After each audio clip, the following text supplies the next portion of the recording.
আসসালামু আলাইকুম ওয়া রাহমাতুল্লাহি ওয়া বারাকাতুহু।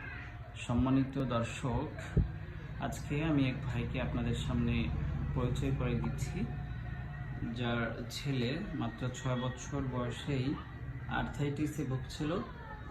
এত পরিমাণে আর্থাইটিস হয়েছিল, জয়েন্টে ব্যথা এবং শরীর প্রচণ্ড পরিমাণে সারা শরীর ম্যাসেজ করে দিতে হতো, নয়তো ঘুমাতে পারতো না, এমনকি আরও অনেক বিরক্ত করত।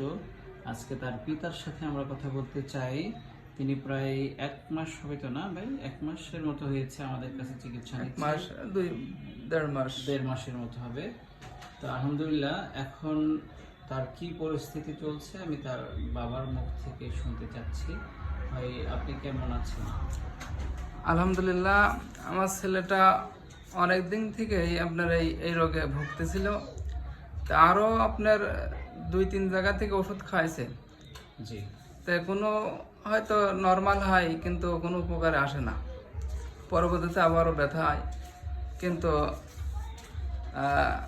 এই ভাইয়ের কাছে এসে ওষুধ 1.5 মাস খাওয়ার পরে তো অনেক উন্নত, আর আগে থেকেই তো আগের থেকে উন্নত।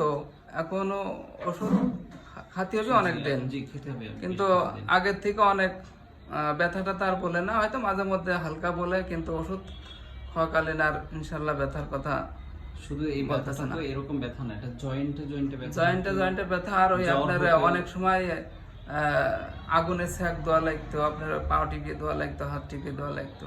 জি। তো এখন আর ইনশাল্লাহ এগুলো তো লাগছে না, এখন লাগতেছে না ওষুধ খাওয়াকালীন। জি, আশা করছি আগের থেকে অনেক ইনশাল্লাহ অনেক ভালো। আপনার বাসা কোথায়? বাসা নিয়ামত বাড়ি। জি, নিয়ামত বাড়ি থেকে আসছেন আমাদের এই ভাই। যাই হোক, আলহামদুলিল্লাহ, তিনি এবং তার পরিবার এখন অনেক স্বস্তিতে আছেন, যেহেতু রাত্রে হাত পা টিপে না দিলে ঘুমাতে পারতো না, অনেক অশান্তির ভিতরে। জি, সে কথাই বলছি। যাই হোক, আমি ডাক্তার মোহাম্মদ ওসমান গনি, আধুনিক হোমিও চেম্বার, হরিনারায়ণপুর বাজার, শাহী মসজিদের পূর্ব দিকে। মনে রাখবেন, ডাক্তার মোহাম্মদ ওসমান গনি, আধুনিক হোমিও চেম্বার, শাহী মসজিদের পূর্ব দিকে, ইবি, কুষ্টিয়া। আজকে এই পর্যন্তই। আসসালামু আলাইকুম ওয়া রাহমাতুল্লাহি ওয়া বারাকাতুহু।